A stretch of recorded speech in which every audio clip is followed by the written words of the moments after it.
In this video we are going to make enemy follow in Unity 2D. So let's get started. First create a C# script and name it something enemy follow. Then declare some variable. I know there is a lot, but more variable equals more control. Then in void start we want to tell Unity that RB is a rigid body component. Then in void update we want to check if player is moving.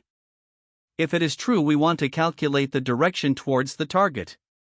Now we have calculated the distance, but when object will move. So now we want to move towards the target if the distance is greater than the stopping distance. Then we want to jump if the player is jumping or the player is in air.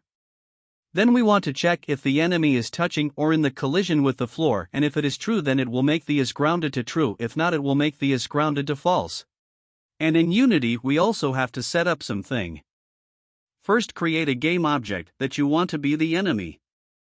Then in that enemy put some necessary component like rigid body 2D and box collider 2D and make to freeze the rotation of rigid body 2D. And put that enemy follow script in that object or enemy and also put the player reference to it. And make sure that the object you want the enemy to move has a tag of floor like this. If don't know how to add a tag then just select that game object and then click on add tag, then name the tag to floor and then click on save. Then click on play and you are done.